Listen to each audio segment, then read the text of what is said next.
जिनके गुणों के कथन में गुण धर्म पारे पारे है, बस बीच राग विज्ञानी।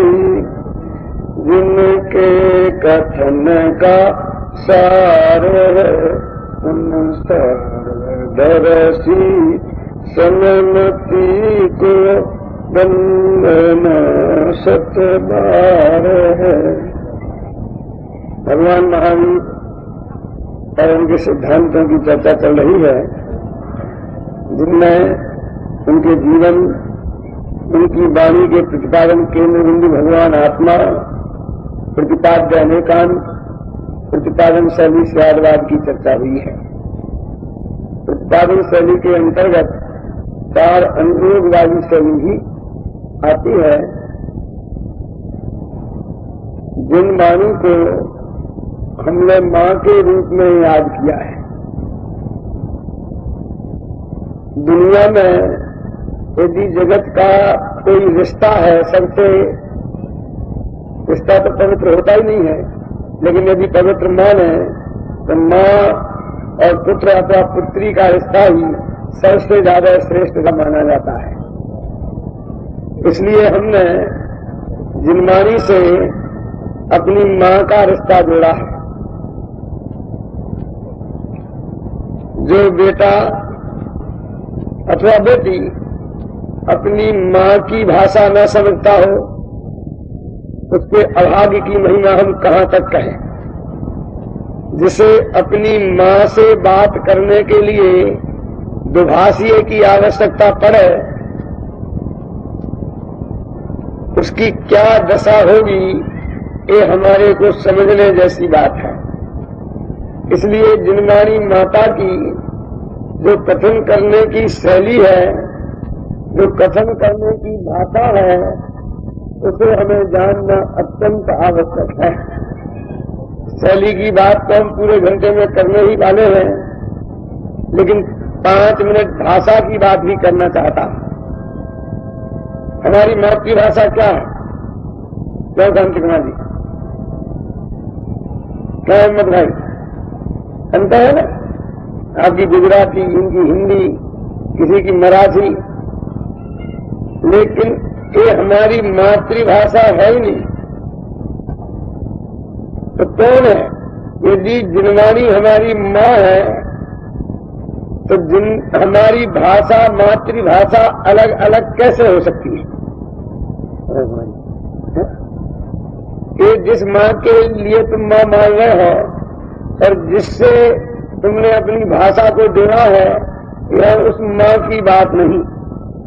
जिनवाणी माँ की भाषा जब तक हमारी मातृभाषा जैसी न हो जाए, तब तक हम जिनवाणी माँ के कथन का मर्म कैसे समझ सकते हैं? तो कौन सी भाषा है जिनवाणी की? हमारे यहां ज्यादा ओंकार धुनसार, ओंकार हमारी जिनवाणी मुक्ति माँ की ध्वनि है, और 18 महाभाषाएं और 700 लघु भाषाएं, और जिनेन्द्र भगवान के सरोसरण में जब उनकी दिव्य ध्वनि खिलती है, तो कहते हैं सब अपनी भाषा में समझ लेते हैं, पशु पक्षी भी। ये कैसे संभव होता होगा? क्यों? कलकत्ते में महिलाओं की एक कॉन्फ्रेंस हो रही थी, जिसका सब्जेक्ट था कौन सी भाषा अच्छी है, और उस पर विचार हो रहा था। बंगाली अच्छी है, हिंदी अच्छी है, संस्कृत समृद्ध है, अंग्रेजी विश्व भाषा है, बहुत बातें हो रही थी। इतने में एक आया ने सूचना दी किसी महिला को, संभ्रांत महिला को, कि आपका बच्चा रो रहा है। तो दूसरी महिला ने पूछा कौन सी भाषा में रो रहा है? समझ गया? अंग्रेजी में रो रहा है, हिंदी में रो रहा है, संस्कृत में रो रहा है, कौन सी भाषा में रो रहा है? कि रोने की भाषाएं अलग अलग नहीं है। तो हंसने की भाषाएं अलग अलग होंगी क्यों? तो भेद वाली भाषा हमने पैदा की है। इस झगड़ों भाषा के झगड़े हमने पैदा किए हैं। जब पैदा हुए थे तो सबकी एक भाषा थी, सबकी एक मातृभाषा थी, और बच्चा उस भाषा में बोलता था। तो इंग्लैंड के बच्चे की माँ और चाहे हिंदुस्तानी बच्चे की माँ हो, चाहे गुजराती बच्चे की माँ हो और चाहे मराठी बच्चे की माँ हो, दौड़ी चली आती थी और कोई अंतर नहीं पता। दिनवाणी माँ की भाषा भी ऐसी होना चाहिए जो हमें और तुम्हारी अलग ना हो और हमें और तुम्हें अलग न करे। क्या समझ भाई? कैन है इसकी जरूरत ना पड़े बीच में। सब अपनी भाषा में समझ लेते थे। यानी दिनवाणी सबकी मातृभाषा में होती थी। 718 भाषाओं, छोटी भाषाओं की बात तो जाने दो, क्योंकि ये 718 भाषाएं तो मनुष्यों की भाषाएं होंगी, लेकिन पशुओं की कौन सी भाषा है? शेर टकटकी लगा के सुनता है, गाय टकटकी लगा के सुनती है दिनवाणी को, वो कौन सी भाषा होगी? तो कोई भी भाषा रही हो, 700 लघु भाषाएं रही हो, 18 महाभाषाएं रही हो, लेकिन आज हमें दिनवाणी मूल रूप से जिस भाषा में उपलब्ध है, हमारी दिनवाणी माता की वही मूल भाषा है, जिसे हम प्राकृत कहते हैं, संस्कृत कहते हैं। हिंदी, गुजराती, मराठी में तो उसके अनुवाद हुए हैं।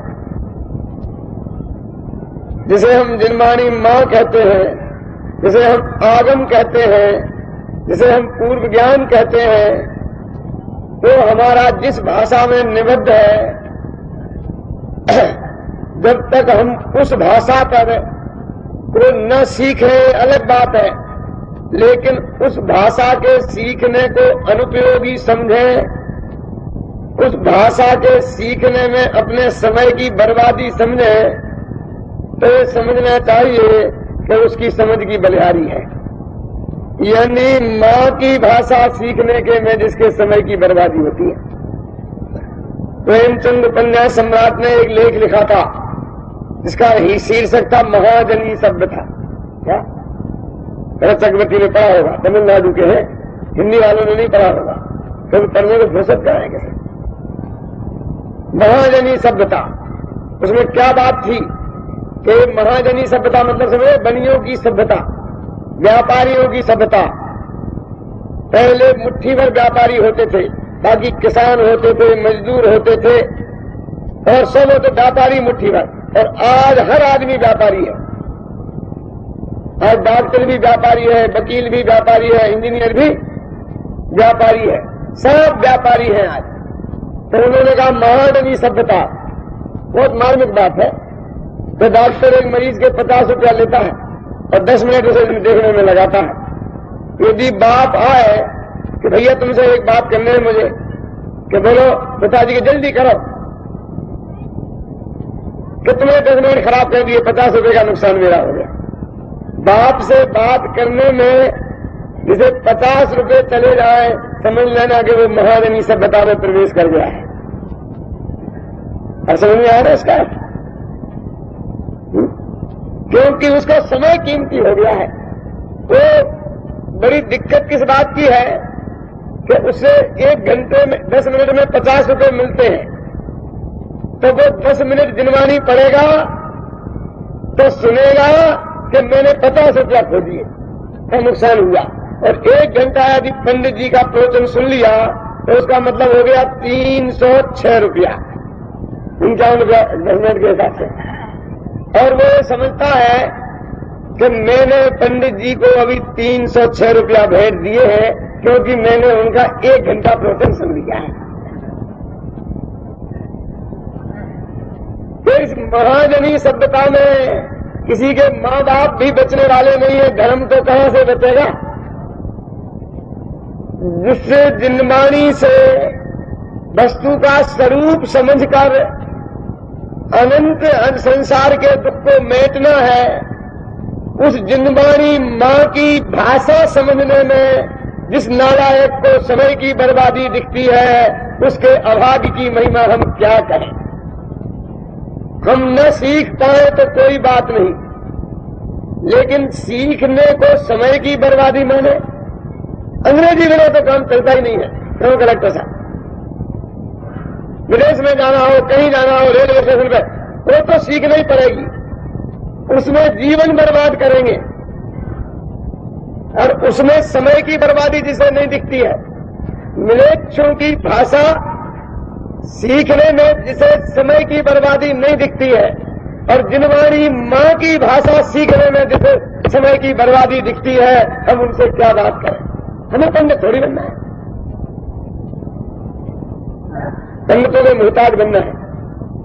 पंडित नहीं बनना है तो क्या होगा। तो जिनवाणी की बात तो संस्कृत प्राकृत में है, और तुम्हें संस्कृत के पंडित तो बनना नहीं है। तो अब जो बात जिनवाणी की समझोगे, वो किसी पंडितों के अनुवाद से ही तो समझोगे। क्यों? एक चर्चा आई बड़ी बड़े लोगों के बीच, नाम लेने से कोई फायदा नहीं है, कि झगड़ा बहुत चल रहा है, इसलिए एक प्रस्ताव पास कर दो कि आचार्यों की वाणी को तो कोई आग नहीं लगाए, कोई पानी में नहीं बहाए, कोई मंदिरों में नहीं निकाले, बाकी को बहा सकते हैं। अरे वाह, तुम्हारी अकल कहां से पैदा हुई। आचार्यों की भाषा तुम जानते नहीं हो, ये सारे सेठिया, और उसको नहीं जलाओ, बाकी को जला सकते हो। मैं तुम्हें इस भव में आत्मा का हित करना ही नहीं है, नक्की हो गया। क्योंकि वो भाषा तुम्हें सीखना नहीं है, और दूसरी भाषा मंदिर में नहीं रखना है, और उसे रखना ही नहीं है, जला कर गला करके साफ कर देना है। फिर क्या करोगे? उन आचार्यों की भाषा हम किसी पंडित जी से समझ लेंगे।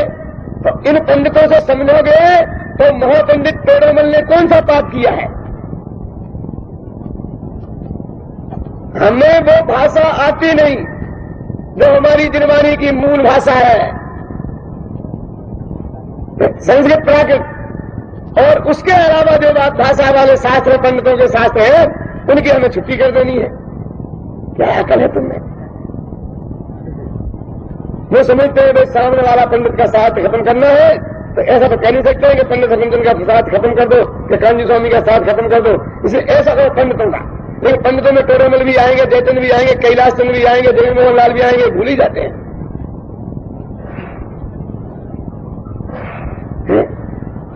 उसमें कलश टीका भी आएगी, अध्यात्म अमृत कलश भी आएगा, क्यों?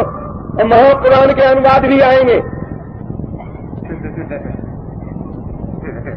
मेरे कहने का मतलब ये है कि हमें जिनवाणी मां की भाषा समझनी नहीं है, और दुभाषियों की जरूरत नहीं है। इसका मतलब क्या हो गया है कि तुझे अपनी मां से कोई रिश्ता ही रखना नहीं है। समझ लेना क्या होगा। हमारे कलेक्टर साहब बोलते थे कि कुछ विदेशों की सुनाना। मैंने कहा भाई समय नहीं है, लेकिन मैं इस जिनवाणी मां की बात के लिए एक बात कहता हूं। मैंने कहा विदेशों से, मैंने कहा तुम्हारे हाथ में सिर्फ 10-20 बरस है, हर जगह कहा विदेश में जाकर 10-20 बरस तक तुम नहीं चाहते तो तुम्हारे हाथ से बाजी निकल जाने वाली है। क्यों? क्योंकि जब तुम अपने देश में थे तो तुम धंधा पानी करते थे, और तुम्हारे बच्चे तुम्हारे माँ बाप के पास खेलते थे, और वे माँ बाप उन्हें बारह भागना, देव स्तुति, पूजने, मनोकार मंत्र सिखाया करते थे, मंदिर ले जाया करते थे, वो पढ़ा दिया करते थे। अब तुम माँ बाप को तो वहीं छोड़ आए हो, अब तुम्हें फुर्सत नहीं है इन बच्चों को कुछ बताने के लिए। और कदाचित बुढ़ापे में माँ बाप आ भी गए इस तुम्हारे मिलेच्छ देश में, तो उनकी भाषा तुम्हारे बच्चे समझेंगे नहीं। तो वे महीना भर का समय लेके आएंगे, 3 दिन में भागेंगे लौट के अपने हिंदुस्तान। बहुतों को देखा है मैंने, 6-6 महीना का समय लेके जाते हो, 15 दिन में लौट के घर आ जाते। क्यों? बेटा बेटी तो नौकरी में चले जाते हैं, और बच्चे हमारी समझते नहीं, गिटर पिटर बोलते हैं, हम उनकी समझे। वे हमें मूर्ख समझते हैं, हम उन्हें भोज समझते हैं। हम उनके हाथ का पानी पीने में संकोच करते हैं और वे हमारी भाषा सुन सुन करके ऐसा समझते हैं कि जैसे हम सीधे भी जंगल से चले आ रहे हैं। संवाद की स्थिति ही समाप्त हो गई है। जहां दादा की बात पोता न समझ सके और पोते की बात दादा न समझ सके तो संस्कृति का क्या होगा।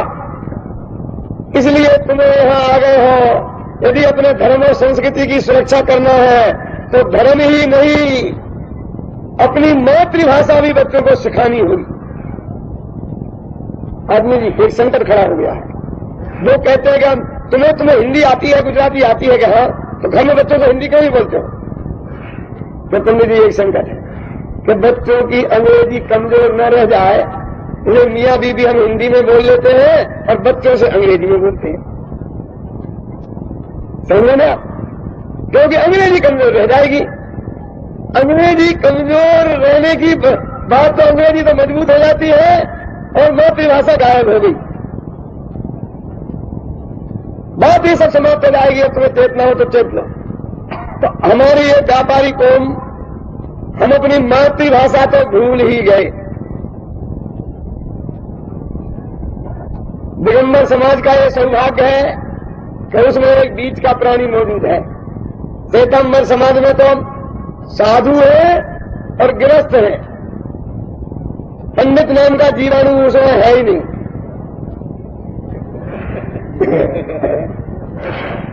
इसलिए पंडितों का सारा काम उनके साधुओं को ही करना पड़ता है।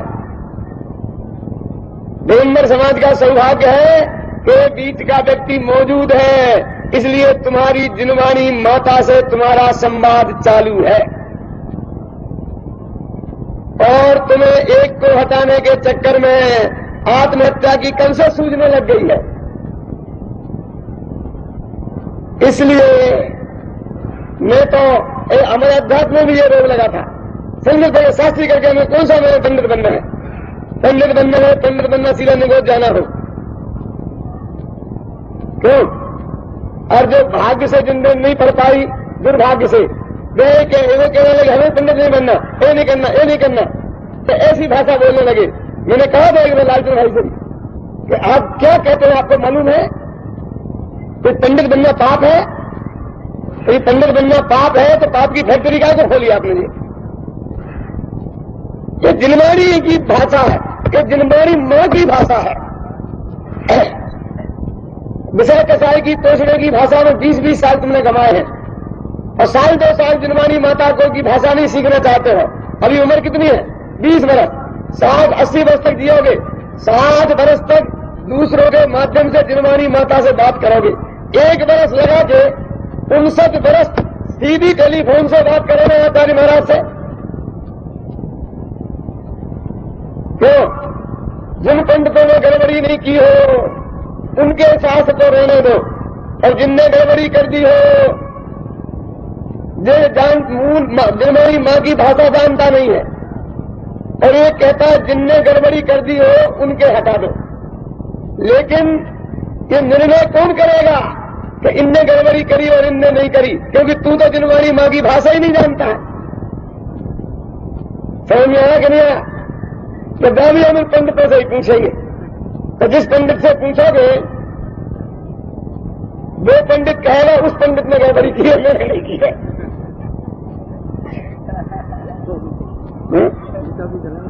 वो समझ लेगा भाई मार्ग की बात है, समझ लेगा क्या है तथ्य क्या है। एक सेठ जी मरने लगे, मैंने सागर में ही सुना था। एक सेठ जी मरने लगे तो बेटे ने कहा पिताजी कुछ कहना है? कि हाँ एक बात कहना है कि अब मैं इस घर का अंतिम बुजुर्ग मर रहा हूं। मेरे 3 बड़े भाई मर गए, कोई नहीं है, तुम नए लड़के रह गए। तो कोई बड़ा काम करना हो तो अपना एक नौकर है चौधरी कक्का, उससे पूछ के करिए। पुराना नौकर है, हमारी उम्र का है, ठीक है। सेठ जी के लड़के को भी बहन की शादी करनी थी। तो एक दिन बोले चौधरी कक्का मेरा बहन की शादी करनी है, कोई एक आधा अच्छा लड़का हो आपकी निगाह में तो बताओ।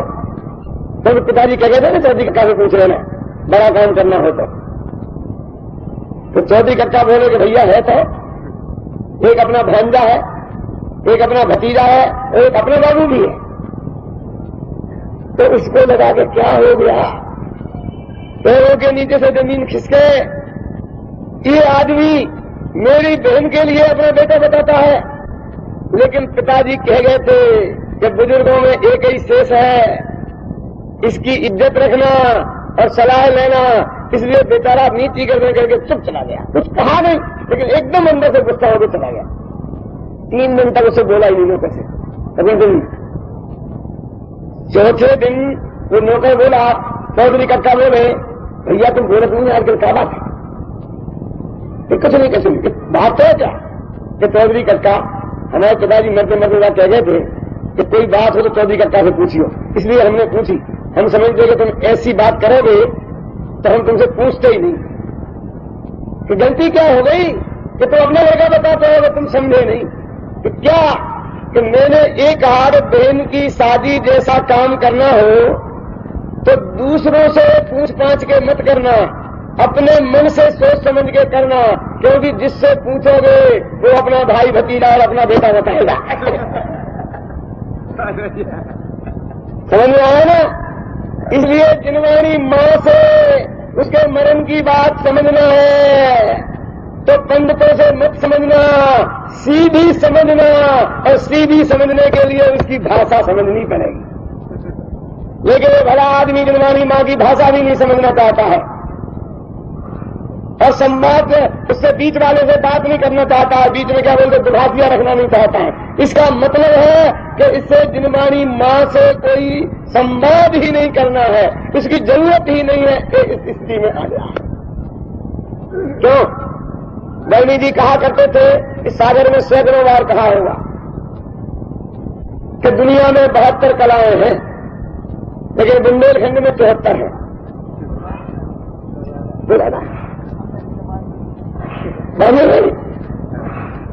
कौन कौन सी? जो 72 तो मैं नहीं जानता, लेकिन 73वीं और 74वीं में जानता हूं। क्या? तो एक तो कुछ जानते नहीं है 73वीं, और 74वीं तो दूसरों की मानते नहीं है। इसलिए जिनवानी माता को स्वयं पढ़ना नहीं, स्वयं उसको समझना नहीं, और दूसरे बताएं और समझाएं तो मानना नहीं, ये 2 कलाएं ज्यादा हैं। इसलिए भाई अपनी मां से दुभाषियों से काम मत चलाओ, थोड़ी बहुत भाषा को समझने लगा, थोड़ी बहुत न्याय व्याकरण जानकर, थोड़ी बहुत जानकर, वे तो ऐसा कहते हैं सारी जिंदगी इसमें मत गंवा देना। थोड़ी बहुत माने इतनी कि जिससे हम उन संस्कृत के शब्दों का, श्लोकों का अर्थ बिना टीका के समझ सके। थोड़ी बहुत माने इतनी, थोड़ी बहुत माने रामायण रामा इतनी नहीं। तो बोलो थोड़ी बहुत जाने कोई नाम करना है, तिलक लगाना है, तिलक हल्दी का तिलक थोड़ी लगाना है, इतनी कि हम सीधी तरह जान लें तो उनने जिंदगी मत बता देना। वहां जाकर पढ़ते पढ़ते में जिंदगी बता दो, और 1-2 साल को थोड़ी, ये क्या समझता? थोड़ी माने इतनी कि हम आचार्यों की सीधी बात को स्वयं समझ सके, हमें दूसरों के बिचौलियों की जरूरत। मेरा इसका मतलब है थोड़ी बहुत। सारी जिंदगी नहीं बनाने के लिए कहा है तो ये 1 मिनट भी नहीं देना चाहता है। क्यों? और विषय कसाय में सारी जिंदगी दे रहा, गिरी बनाने में सारी जिंदगी, और भगवान की भाषा सीखने में एक दिन काफी बहुत लगता है इसको भारी। अरे भाई, यदि हम अपने अभाग्य से हम अपनी जिनवानी माता की भाषा को नहीं सीख पाए तो हम अपने अभाग्य को कोसें, जो सीख गए उनको क्यों कोसते हैं? क्यों? तुमने कौन सा पाप किया है सीखकर? तुमने तुम्हारा सीखकर तुमने पाप नहीं किया, और मैं जिनवानी की भाषा सीखकर कोई पाप किया है? हमें गंदा पानी कराना है, हमें क्या करना पड़ा गए? मैं सच कहता हूं कि जिन्हें नौकरी नहीं करानी है उन सबको तो अपने बच्चों को संस्कृत और धर्म ही पढ़ाना चाहिए। उन्हें किटपिट की भाषा की क्या जरूरत है? जिन्हें नौकरी चाहिए तो वो नौकरी की डिग्री वाली पढ़े, लेकिन जिसे कपड़े की दुकान पर बैठना है, जिसे अपने बेटे को सराबे की दुकान पर बैठाना है, जिसे अपने बेटे को अपने धंधे पर बैठाना है, उसको तो यही भाषा पढ़ना चाहिए, क्योंकि किसी को सर्टिफिकेट थोड़ी दिखाना है। इतनी योग्यता तो उसे ये पढ़ने के बाद भी आएगी। ये मत समझना कि जिस दुकान पर तुम बैठकर जो काम करते हो तो एक पंडित बैठकर उससे खराब काम करेगा। ये तो जिनवाणी की भाषा की बात हुई क्या? ये तो जिनवाणी की भाषा की बात हुई। अब शैली की बात करना है। भाषा और शैली दो होते हैं। तो 4 अनुयोगों के माध्यम से जिनवाणी ने 4 शैलियों में अपनी बात को कही है। कैसे सुनना? एक मां जाती थी रास्ते में, उसका एक इकलौता बेटा था और उसकी आदतें बहुत खराब थी। मां का इकलौता बेटा तो मारने में गया, कंजूसी करे, 10-5 हो तो धनाधन पिटाई करती है। और आदतें खोटी सुधरे कैसे? तो रास्ते में बेटा जाता था और बेटा अपनी बहन को गालियां दिया करता था, बहुत गंदी गंदी। तो मां ने सोचा कि बहुत समझाया, नालायक मानता नहीं है, अब की बार इसके मुंह से गंदी गाली निकली और मैं जोर से चांटा मारूंगी उसी वक्त। अंदर में संकल्प पक्का कर लिया कि कुछ भी हो, अब की बार गाली निकली और मैं चांटा मारूंगी। इतने में बच्चे के पैर में लग गया कांटा। तो बच्चा रोने लगा, क्या हुआ? कांटा लग गया। तो मां चतुर थी ना, दयालु भी थी, तो उसने सोचा कि कांटा लग गया, ठीक हुआ, अब चांटे का काम कांटे से निकाल लेती हूं, कांटा नहीं मारना पड़ेगा। और बोली, बेटा जानते हो कि कांटा तुम्हें क्यों लगा? कि नहीं जानता हूं क्यों लगा, कि तुम बहन को गाली देते हो इसलिए लगा। अब मैं आपसे पूछता हूं कि ये बात सही है कि झूठी? तुम्हें समझना एकदम गलत है। बहन को गाली देने से और पैर में कांटा लगने से क्या संबंध है? लेकिन मैंने ठोक दिया, बेचारा बच्चे ने बहन को गाली देना बंद कर दिया। अब दूसरे दिन जा रहे थे तो फिर कांटा लग गया। नंदू जी तब बोले, मां मैंने तो कल से एक भी गाली नहीं दी अपनी बहन को, और आज कांटा क्यों लगा? अब क्या हुआ करें? तो उसने कहा कि इसने ये दवाई तो काम कर गई, कि कांटे लगने के मैंने जोड़ दिया तो एक आदत तो सुधर गई, तो दूसरी भी सुधार लो। कि जो बच्चे जमीन देख के नहीं चलते हैं, ऊंचा मुंह करके चलते हैं, उनके पैर में कांटा लग ही जाता है। क्यों? अब तीसरे दिन बच्चा देख देख के चलने लग गया, फिर भी कांटा लग गया। क्योंकि ये कोई जरूरी तो है नहीं, कोई ये समितिपूर्वक चले तो कांटा लगा ही नहीं। तो इतना बारीक कांटा हो कि दिखे ही नहीं तो क्या करें? तब उसने कहा कि मां मैंने बहन को भी गाली नहीं दी और मैं देख के भी चला कि अब कांटा क्यों लगा।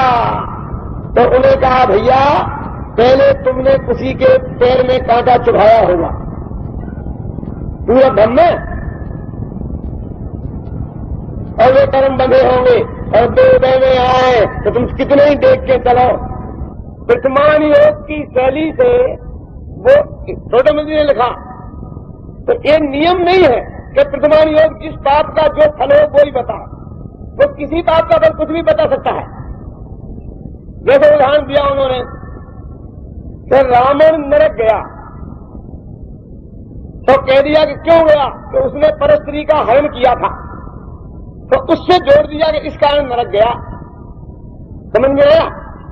अभी एक ऐसा उदाहरण आता है चंद्राभा का वर्तमान योग में, राजा मधु का चंद्राभा का। तो परस्त्री को उसने हरण कर लिया राजा मधु ने, और घर में रख लिया और अपनी पटरानी बना लिया, वो बन गई और पति मारा मारा फिरा, लेकिन वो मर के भोग भूमि में गया। अब लिखा, अब क्या करें वर्तमान योग? अब क्या करें?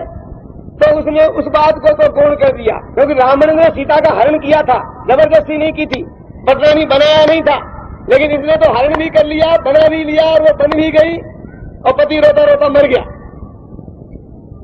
उससे ज्यादा पाप किया था ना, तो वो गया तीसरे नरक में, 7 में जाना था, लेकिन चला गया भोग भूमि में। तो उन्होंने उसी वक्त ठोक दिया कि उन्होंने मुनिराजों को आहार दान दिया था, इसलिए भोग भूमि गया। आहार दान के प्रताप से भोग भूमि। तो उन्होंने, रावण ने क्या कभी को आहार दान नहीं दिया था मुनिराज को? उसकी तो ऐसी भक्ति प्रसिद्ध है, हाथ की तात। तो उसने कोई धार्मिक काम जीवन में नहीं किए थे, लेकिन नरक गया तो उनको किसी को याद नहीं किया। तो सीता के हरण को याद किया, और ये स्वर्ग गया कि भोग भूमि में गया तो परस्त्री हरण को याद नहीं किया, मुनि के आहार दान को याद किया। क्योंकि नरक स्वर्ग जाना तो सारी जिंदगी के हिसाब किताब से बात बनती है, लेकिन एक घटना से तो वो संबंध बनता नहीं है। लेकिन हम जो खोटा काम छुड़ाना चाहते हैं, हम उसी से, उसके जो दुर्दशा होती है उसी से जोड़ देते हैं। क्यों? आपने किसी को धोखा दिया हो, सुनिए, और अस्पताल में अपना बच्चा भर्ती हुआ मर गया हो, तो हमें डर लगता है कि ये हमने इसे धोखा दिया इसलिए मर गया। जोड़ते कि नहीं जोड़ते हम? हमारे मन जोड़ता है, ऐसा कुछ नहीं है। क्योंकि यदि उससे बच्चा मरता तो धोखा तो तुमने दिया, तो तुम क्यों नहीं मरे? बच्चा क्यों मरा? बच्चे ने थोड़ी धोखा दिया था, धोखा तुमने दिया, मरा बच्चा। समझ में आया कि नहीं आया? लेकिन प्रतिमान योग ऐसा भेद नहीं करता है। वो तो सोनम जी ने क्या जवाब दिया कि भैया ऐसा झूठा फल क्यों बताते हो, ऐसा प्रश्न किया। तो जवाब दिया, झूठा तो तब हो तो पुण्य का फल हम नरक जाना बताएं और पाप का फल स्वर्ग जाना बताएं। हमने तो परस्त्री सेवन पाप है और उसका फल नरक ही बताया, भले ही उस पाप से न गया हो, दूसरे पाप से गया हो। लेकिन हमने तो इतनी सच्चाई, प्रतिमान योग की एक शैली है कि वो ऐसा बारीक बारीक काम नहीं करता। उसका एक मोटा सिद्धांत है, पाप का फल दुख बताना और पुण्य का फल संसार के सुख बताना। बारीक हिसाब किताब नहीं देखना, एक एक का नहीं, खाता माता नहीं देखना। जैसे कि आप व्यापार करते हो, साल भर में कितना मुनाफा और कितना घाटा, बस अब एक किताब में कितना घाटा, इसमें कितना मुनाफा, इसमें कितना घाटा, ऐसा निकालते हो। हम 90 किताबें बेचते हैं और साल में आंकड़ा निकालते, इतना घाटा गया। मुनाफा का तो काम ही नहीं भाई, ये अपने तो घाटे ही घाटे का काम है। मुनाफा तो ये है जो आपकी जो भीड़ बैठी है, बस यही हमारा मुनाफा है, जो बात नहीं। तो ये नहीं कि समय साल में कितना घाटा, मुख्यमंत्री प्रकाशन में कितना घाटा, धनगर में कितना घाटा, कोई फायदे में कोई घाटे। बस प्रतिमान योग मोटा हिसाब देखता है और कल्याण योग एक एक किताब का निकाल लेता।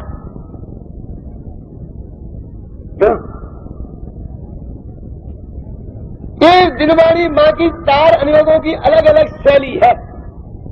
तो वो तो कोई भी पाप का फल नरक बताकर प्रतिमान योग, कोई कि बहन को गाली दी थी इसलिए कांटा लगा, जबकि अनुभव व्यतिरेक व्याप्ति भी घटती है। क्यों? ऐसे भी बहुत से लोग कि खूब बिल्कुल शुद्ध सात्विक रहते हैं और पैर में कांटे लगते हैं, और ऐसे भी नालायक है कि बहन को तो क्या मां को भी गालियां दे और कांटा न लगे। ये हिसाब किताब नहीं लगाना, अनुभव व्यतिरेक न्याय शास्त्र को छोड़ लेना, यह तो मोटा हिसाब चलता है बस। क्यों जी? जमीन देख के चले कि चरणान योग का जवाब था कि कांटा क्यों लगा? तो जिनवाणी माता ने चरणान योग में जवाब दिया कि जमीन देख के नहीं चले, क्योंकि चरणान योग चाहता है कि तुम्हारा वर्तमान आचरण ठीक हो, प्रतिमान योग चाहता है तुम्हारा व्यवहार ठीक हो, इसलिए बहन की गाली से जोड़ा। चरणान योग चाहता है आचरण ठीक हो। समझ में आया कि नहीं? व्यवहार और आचरण में अंतर समझते हैं? नहीं समझते? देवरानी और जेठानी का जो परस्पर है वो व्यवहार है ना? और रात्रि में भोजन नहीं करना ये आचरण है। समझ में आए? व्यवहार और आचरण में कोई बहू ऐसी हो कि बिल्कुल शोध का खाती हो, गाय को नहाती हो, बाल्टी को नहाती हो, उसमें दूध निकालती हो, वो पीती हो, और देवरानी जेठानी सुबह से शाम तक ऐसी कुश्ती लड़ती हो कि यदि उसका टिकट लगा दिया जाए तो सेठ जी को उतनी दुकानदारी में फायदा नहीं होता, उतना फायदा उसमें हो जाए। यानी उसका आचरण ठीक है और व्यवहार खराब है। उसने प्रतिमान योग नहीं पढ़ा, चरणान योग पढ़ा। और कोई ऐसी हो कि व्यवहार इतना मीठा हो, भैया बहन भैया बहन, बहन भैया बहन भैया कहते कहते मोहन सुख है, और रात में खाए, भक्ष खाए, अवक्ष खाए, ये क्रीम पाउडर की शीशी इतनी लोगों पते कि पसीना आवे तो यहाँ से वो आए गंगा जमुना सी भैया अलग दिखे जिंदा पसीनों की। मगर आचरण खराब हो अब व्यवहार ठीक हो, इसका मतलब है इसमें प्रथमा नियोग पड़ा, चरणा नियोग की शैली में जिनवानी नहीं पड़ी। तो दूसरी बात हुई आचरण सुधारने से। लेकिन भाई हमारे को पैर में कांटा लगना वो पुण्य पाप के उदय पर निर्भर है, कर्माधीन पर निर्भर है। क्यों भैया पेट खराब क्यों हो जाता है, तबीयत खराब क्यों रहती है? क्या तो शुद्ध खान पान शुद्ध नहीं है, भक्ष का विचार नहीं है? संयम से रहो, मर्यादा से रहो, स्वास्थ्य ठीक रहेगा। कहते कि नहीं कहते? भक्ष खाओगे तो स्वास्थ्य खराब रहेगा। लेकिन भैया हमने ऐसा देखा है कि हम गर्म पानी पी पी के मर गए और जिंदगी में एक दिन भी स्वस्थ नहीं रहे। और ऐसे लोगों को भी देखा है कि न कुछ विचार है, जो आए सो चले। बोले पंडित जी हमें कोई राग देश नहीं है कि ये खाना और ये नहीं खाना, दिन को खाना और रात को नहीं खाना, ऐसा राग देश। मैंने कहा एक बीत रागी तुम्हें मिले हमें आज तक। जो आए सो चले, जैसा आए सो चले, जहां आए सो चले, खड़े खड़े चले, बैठे बैठे चले, और ये बराबर ऐसे पहलवान से हो रहे, कभी माथे में दर्द नहीं होता। नहीं देखे ऐसे लोग? बोलो चलो शुद्ध खान पान रखोगे तो तबीयत ठीक रही है। कहां गई तुम्हारी सिद्धांत? एक विदेश के सारे मांस भक्षी, वहां कोई बीमारी ही नहीं है, ठंडा पानी भी नहीं पिए, फिर तो जाने ही नहीं, बर्फ को छुट्टी, और यहां पर बीमार बने रहते। क्या है? तो नियम नहीं है। तो फिर करुणा नियोग कहता है भैया पुराने पाप का उदय हो तो नया कितना ही आचरण ठीक हो, व्यवहार ठीक हो। क्यों हम इतना बढ़िया व्याख्यान दें, घंटे भर तक गला सूख जाए और सब ऐसे बैठे रहे कि जैसे किसी को फेरो कर भी आए हो। और सेठ जी आए 1 मिनट में बोले कि हमने 1,01,000 रुपया दिया तो सबकी तालियां बज गए। इन्होंने कहा क्या हो गया इनमें, 1 मिनट में सबकी तालियां बजवा दी और हमारा गला सूख गया और कोई तालियां नहीं पीटता है कि क्या हुआ? अरे वो बोले नहीं, सेठ जी आवे स्टेज पे तो ये मेरा एक तालियां पीटे, हम भगवत के मर जाए तो कोई तालियां पीटे। तो भैया पूर्व कर्म के पुण्य का उदय हो तो वो धना को चना बोला तो लोग तालियां पीटे। करना नहीं की सिद्धि है। और पहले पाप का उदय हो तो भैया भैया कह के हमारा मोह सूख है और भैया भैया लगा रखा दे होता नहीं होता? बोलो एक आदमी कर करके मर जाए और उसके हाथ में अपयश लगे, एक आदमी कुछ नहीं करे और उसके हाथ में यश लगे। देखो गुरुदेव के पास लोग जाते और लोग अच्छा तुम कैलाश चंद अचल हो कि हाँ, अरे देखो तो मुझे पहचान लिया गुरुदेव ने, मुझे पहचान लिया, कितनी बढ़िया स्मृति है, कितनी बढ़िया स्मृति है। अब इसमें नाम हो रहा तो उन्होंने कहा कि कल किसान मुझे नहीं पहचाना, मैं कल आपके साथ था, परसों था, 4 दिन से आपकी सेवा कर रहा हूं और आपने नहीं पहचान पाया तो क्या जवाब देंगे कि साहब वे तो अपने आत्मा में मस्त रहते हैं, 24 घंटा साथ रहे और उन्हें पहचानना नहीं, उन्हें किसको देखने की पड़ी है, किससे क्या लेना देना है? होता कि नहीं होता? तो वो उनको नहीं पहचानना भी यश में जाए और पहचानना में भी अच्छी स्मृति भी यश में जाए। समझ में आया कि नहीं आया? एक आदमी जो कल व्याख्यान दिया था आज हूं बहू बोले और पाप का उदय हो तो गलत के आया था, कल बोला था आज बोले, और पुण्य का उदय हो तो कहते को गजब कर दिया, अक्षर टू अक्षर के प्रकार जैसा दोहरा दिया। गजब है, काम एक है, इससे पुण्य पाप की सिद्धि एक करुणा नियोग से होती है। तो उसने माता ने क्या किया कि कांटा क्यों लगा, देख के चला और बहन को गाली नहीं दी, फिर भी कि इसलिए लगा कि तेरे पहले पाप कर्म का उदय था, तो पुण्य पाप कर्म के उदय को सिद्ध किया तो करुणा नियोग की ये चल गया। हुकुम निशान में है। और कभी कभी ऐसा होता है कि करुणा नियोग भी फैल होता दिखता है, होता कभी नहीं है, करुणा नियोग फैल कभी नहीं होता है, लेकिन ऐसा लगता है कि फैल होता दिखता है। कैसे सुनो कि आदिनाथ भगवान जब मुनि अवस्था में थे तो 6 महीने का तो उपवास किया और फिर 7 महीना और 13 दिन तक अंतराय हुआ। अंतराय क्या है? पुण्य के पाप। पाप ही कर्म तो है ना, अंतराय कर्म तो घाटिया कर्म है ना अंतराय, तो पाप है। घाटिया में तो पुण्य पाप होता ही नहीं, पुण्य होता ही नहीं। तो ये पाप आया कहां से मुझे बताओ। इस भव में तो उनने कोई पाप किया नहीं, और उसके पहले भव में सर्वार सिद्धि से आए थे, तो 33 सागर तक तत्व की चर्चा करते थे। 33,000 वर्ष तक भोजन का विकल्प नहीं उठता था। 33,000 वर्ष बाद भोजन का विकल्प उठे तो कंठ से ही अमृत भर जाए, जबान जूठी ना हो, ऐसा संयम था। चित्र फुलेल की बात दूर, मन में भी विषय भोग का वासना उत्पन्न नहीं होती थी, वो कहे तो पाप बांधा था। और उसके पहले भावलिंगी मुनिराज थे कि नहीं होते तो सर्वार सिद्धि कैसे जाते। अब 33 सागर और 1 कोट पूरब की 83 लाख पूरब की आयु, ये 83 लाख पूरब घर में रहते ना, और 33 सागर, और वह मुनि अवस्था में भी जितने काल रहे होंगे, इतने काल में तो कहीं दिखता नहीं है कि जब पाप बांधा हो तो कौन सा पाप उदय में आया।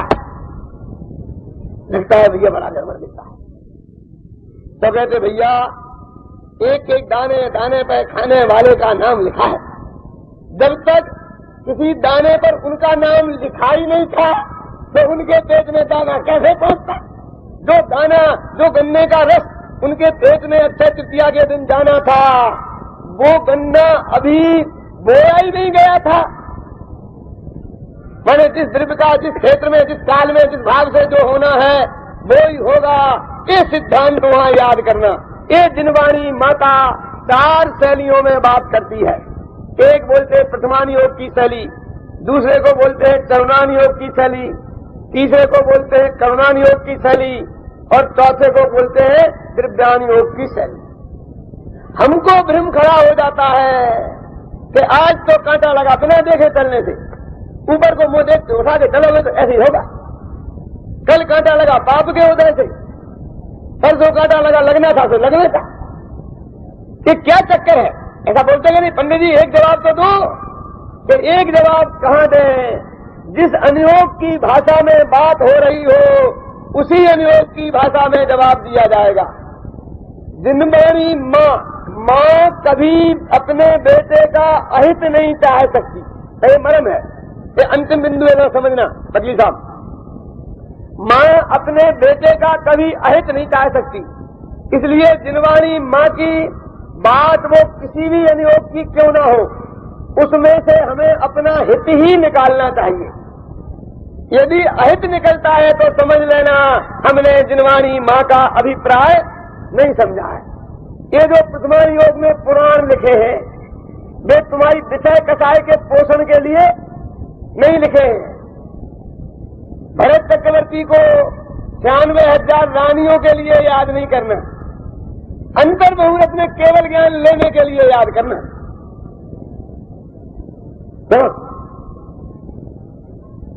जिनवाणी प्रथमान योग में हमें शिक्षा दी ना, क्या बात के लिए दी कि साहब पशुओं को भी सम्मय दर्शन होता है।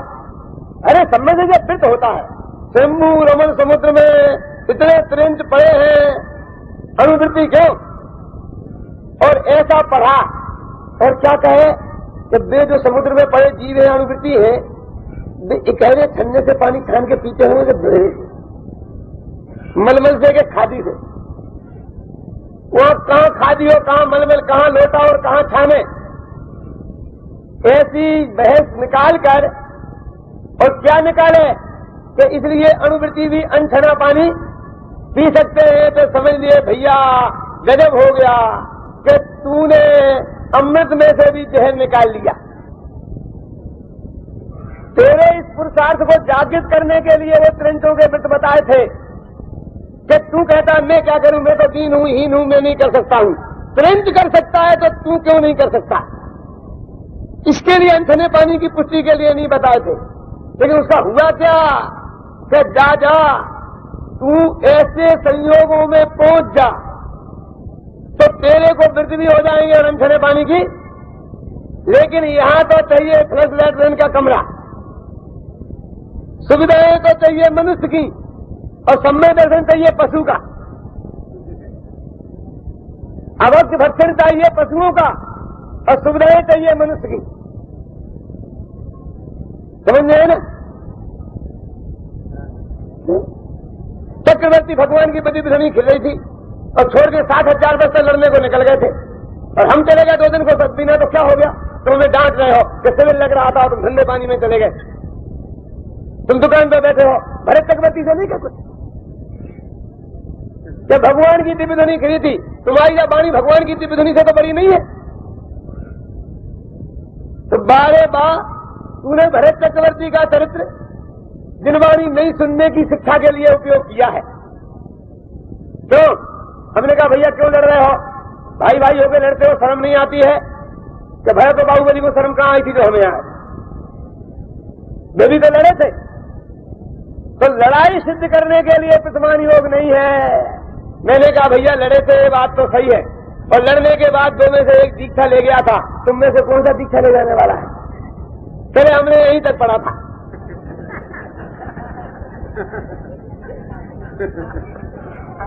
कोई भी अनियोग हो, उसमें से भेद विज्ञान और वीतरागता ही निकालना चाहिए। भेद विज्ञान और वीतरागता जब तक न निकले, समझ लेना वो जिनवाणी नहीं है। वो जिनवाणी नहीं है ऐसी बात नहीं है, तूने जिनवाणी नहीं पढ़ी, उसमें से तो निकलती ही है। तो बीच में ऐसी बात क्यों कह दी? अरे भाई जब कहानी कहेंगे तो कहानी तो पूरी ही कहनी पड़ेगी, अधूरी थोड़ी कहेंगे। लेकिन सवाल ये है कि शिक्षा किस पॉइंट से लेना और किस पॉइंट को पूरी कहानी समझ करके छोड़ देना। रामायण में कैकेयी भी है और कौशल्या भी है, लेकिन किसी मां को कैकेयी के जीवन से सबक नहीं लेना, कौशल्या के जीवन से सबक लेना है। तो उसमें दोनों, विभीषण जैसा भाई भी है और भरत जैसा भाई भी है। तो किस पॉइंट से हमें शिक्षा लेनी और किस पॉइंट से नहीं लेनी, जब तक हम इस बात को नहीं सीखेंगे तो जिनवाणी पढ़ करके भी आत्मा का अहित करेंगे। इसलिए जिनवाणी पढ़ने के पहले उसकी शैली समझना चाहिए। क्यों भाई साहब, नींद क्यों आ रही? कोई बात है, निद्रा समानी करने क्यों ऐसे आ रही? इसके लिए करुणा योग नहीं था कि तू अपने आलस को निद्रा दशनावनी कर्म के नाम पर मर के और निरपराध हो जाए। फिर तो ये कहना कि तूने अवश्य खा लिया कि वो सुधा भेद नहीं कर्म के होते थे। क्यों? फिर कहे विषय सेवन क्यों किया? तो ये कहते हैं कि वो स्त्री भेद पुरुष भेद के होते थे। इससे तुझे लोक में भी सुविधा नहीं मिलेगी। ये कहकर के अदालत से छूटेगा नहीं। क्यों? तो काय के लिए है? कर्मण योग पढ़ने तो इसलिए कि तूने जैसे कर्म बांधे हैं वैसा फल भोगना पड़ेगा। इसलिए बांधते वक्त विचार कर, तो हम जैसे बांधेंगे तैसा ही करेगा सो भरेगा। इसके लिए कर्मण योग है। अपने अपराधों को कर्म के नाम मरने के लिए कर्मण योग नहीं है। और जब जो जैसा होना होगा हो जाएगा। हम काय को चक्कर में पड़े, अपन तो बस भरी पल्ली ओढ़ो, भिनोड़ा खाओ, सीधे मुख चले जाएंगे जब जाना होगा। जब थोड़ा थोड़े के चक्कर में क्यों पड़े? इसके लिए क्रमबद्ध पर्याय नहीं है कि जब हमको पैसा आना होगा तो आएगा और नहीं आना होगा तो नहीं आएगा। हम क्यों अन्याय करें, हम क्यों अनीति बरतें? इसके लिए है कि जब होना होगा तो होगा, नहीं होना होगा तो नहीं होगा। क्योंकि मिलना जितना ललाट में लिखा है मिलेगा तो उतना ही आता ना। ये बात इसके लिए है कि अन्याय के पोषण के लिए नहीं है।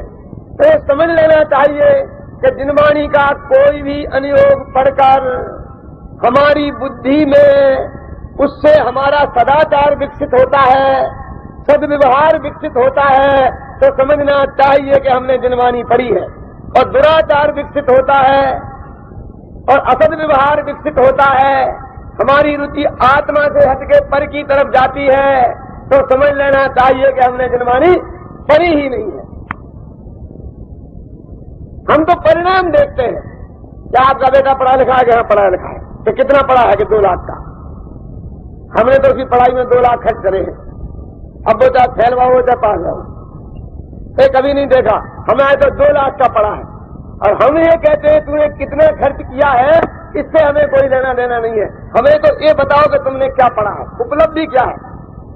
दुनिया बड़े वृत्ति है रखती, काम नहीं परिणाम में रखती। हम तो ये देखना चाहते हैं कि तुम्हारे पास क्या माल है, कि तुमने जो पढ़ा वो हमें बताओ। तुम्हारे आंकड़े रुपयों में नहीं देखना चाहते हैं। गरीबों के बच्चे भी नहीं पढ़ पाते और अमीरों के भी। सागर में यूनिवर्सिटी में किसी गरीब का लड़का भर्ती हो गया, गांव से आया। ध्यान देना भाई, माँ बाप तो पैसा दे नहीं सकते हैं, इसलिए 4 घंटा ट्यूशने करता है, तब अपनी आजीविका कमा पाता है, तब जाकर के पेट पालता है, तब वो पढ़ता है। इसलिए बेचारा फेल हो गया, क्योंकि 4 घंटा का श्रम हो गया, फिर पढ़ने जाए, रोटी बना के खाए, तो फिर अधिक पढ़ने को समय नहीं मिला। और अमीर का बच्चा, उसके बाप इतना पैसा देते हैं कि इसे पैसा कमाने में 4 घंटा कमाने पड़ते हैं और उसे पैसा खर्च करने में 4 घंटा कमाना पड़ते हैं। 10 रुपया जाए, सिनेमा जाए, 3 घंटा खराब करे, तब तो 10 रुपया खर्च हो गए। ये 10 रुपया कमाने के लिए 3 घंटा खर्च करता है, वो 10 रुपया कमाने के लिए 3 घंटा खर्च करता है। दोनों के 3 घंटा बर्बाद हो जाते हैं और दोनों का रिजल्ट एक सा ही रहता है। भगवान की भक्ति की बात है, वो भीख के विकास के लिए नहीं है। जो अपने को नास्तिक कहते हैं और विज्ञान की रुचि वाले कहते हैं। देवी विद्यार्थियों को मैंने देखा है कि मार्च और अप्रैल के महीना में मंदिरों में जितनी भीड़ रहती है उतनी परिसर में भी नहीं रहती। परीक्षा होती ना तो भगवान याद आते हैं और मंदिर करके आओ तो परीक्षा में पास हो जाएंगे। वो बड़े आस्तिक हो जाते हैं मंदिरों। तो भगवान का काम, वो जितने उनके उपाय है ना परीक्षा में पास होने के, पढ़ना, नकल करना, सब प्रोफेसर को उसे लेना, पेपर आउट करना, कॉपियों में करना, उसमें एक भगवान के दर्शन। नहीं तो परीक्षा के समय तो समय नहीं मिलना चाहिए पढ़ाई की वजह से, और खाली समय में आगे जाना चाहिए। जब समय की कमी है तब जाता है, और जब समय फालतू है तो विषय कसाय में बढ़ता है। इससे क्या मालूम पड़ता है? तब नहीं जाना है मैं नहीं कहता हूं, लेकिन अंदर में उसकी वृत्ति किस टाइप की है इससे मालूम पड़ता है कि उसने जिनवाणी की मर्यादा को कितना समझा है। भाई, जिनवाणी के चारों अनुयोग जिनवाणी ही है, कोई भी अनुयोग कम महत्व का नहीं है, लेकिन कोई उसके महत्व को समझे तब। जरा एक बात मार्मिक समझना, प्रथमान योग में भी तत्व की बात आती है। क्यों आती है, कैसे आती है? क्योंकि ये सामने वाला तत्व की बात कहो तो नींद आने लगती है, सुनने को ही तैयार नहीं है, तो हम कहते चलो भैया हम तुम्हें आदिनाथ की कहानी सुनाते हैं। अच्छा पंडित जी कहानी सुनाओ, सुनाओ, हम तैयार है सुनने को। अब हमने कहा आदिनाथ थे, ऐसा हुआ, उन्हें केवल ज्ञान हुआ, फिर ये हुआ, फिर उनका समोषण हुआ, दिव्य ध्वनि गिरी, और लोग आए सुनने और उनने समझाया कि तत्व 7 होते हैं, और तरकीब से 7 तत्व बता दिए। समझ में आए ना? और वो फिर घबराने लग गया कि तत्व आ गए, तो फटाफट आगे बढ़े कि फिर आगे हुआ, फिर आगे हुआ। यानी बीच बीच में तत्व की बातें डाली जाती हैं, और कहानी के बीच में तत्व की बातें हो तो वो कहानी प्रथमान योग है। किसी की भी कहानी क्यों ना हो, आदिनाथ की हो और चाहे महावीर की हो और चाहे किसी एक सेठ जी की हो। अरे शास्त्र में पाठी जी क्या लिखा? 18 नाते की कथा। तो मेरे के तो जमीन खिसक गई। 18 नाते की कथा पढ़ी कि नहीं पढ़ी? भील की कथा, अंजन चोर की कथा, अंजन चोर की कथा लिखी जा सकती है और पंडित हुकुमचंद की कथा नहीं लिखी जा सकती है। तो क्या पंडित चल के चोरी शुरू करें? तो प्रथमान योग में आदिनाथ की भी कहानी और अंजन चोर की भी कहानी। हमें तो उपदेश देना है। चोर की कहानी से मिला तो चोर की कहानी से, और आदिनाथ की कहानी से मिला तो आदिनाथ की कहानी। 18 नाते की कथा नहीं मानी, मालूम कैसी है? ऐसी कि आपके सुनने में शर्म आए। वो बेटा दे गया, बाप का बेटी से संबंध, बेटी का बाप से संबंध, ऐसी गंदी गंदी बातें हैं उसमें। तो 18 नाते की कथा शास्त्र में लिखी, ये कि तुम यदि बेस्या के यहाँ जाओगे तो तुम्हारी ही संतान उस बेस्या से पैदा हो गई, और वह बेस्या की बेटी फिर बेस्या बनेगी, और तुम्हारी आदत नहीं छूटी और फिर तुम उसी वेश्या के फिर पहुंच गए तो तुम अपनी बेटी के साथ तो कर्म करोगे। ऐसा ज्ञान करा करके उसको वेश्या वृत्ति से छुटाना उद्देश्य है। नहीं तो ऐसी वेश्या की कहानी शास्त्र में समझ में आया कि नहीं आया? क्योंकि वहां तो नक्की तो रहता नहीं और वेश्या की बेटी जाएगी कहां? और कहीं तुम्हारा बेटा भी ऐसे दुर्गुणी निकला और वो उस बेटी वेश्या के चला गया तो बहन भाई का संबंध हो जाएगा। अब समझ लो कि तुम कितने बड़ा पाप करोगे। बाप बेटी का संबंध, बहन भाई का संबंध, क्योंकि इन दोनों संबंध को सारा देश वाला बहुत पवित्र संबंध मानता है। तो इस बात को अटैक करके वेश्या वृत्ति से लोगों को विरक्त करना उद्देश्य है। वर्तमान योग में किसी व्यक्ति के साथ पक्षपात नहीं है। हाल में है ना, कहानी के लिए कहानी नहीं है, सात व्यसन छुड़ाने के लिए कहानी है, आज मूल गुण धारण कराने के लिए कहानी है, अनुवृत्त महावृत्त लेने के लिए कहानी है, सम्य दर्शन की उत्पत्ति कराने के लिए कहानी है। शैली समझना चाहिए।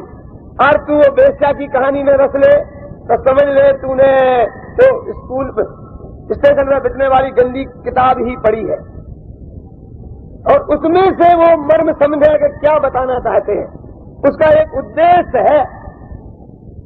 क्यों आलू में अनंत जीव बताना? इसलिए कि तू आलू न खाए और इसलिए भी कि ऐसा काम न करे कि तुझे आलू का जीव होना पड़े। मर के यदि हमने ऐसा किया तो वही पैदा होगा। समझ में आया ना? तो इस दृष्टि से उनको हम पढ़ेंगे तो चार योग में ही जिनवाणी है। समय सार बढ़िया और गोमत सार खराब, गोमत सार बढ़िया और समय सार खराब, समय सार गोमत सार बढ़िया और परम पुराण खराब, ऐसा नहीं है।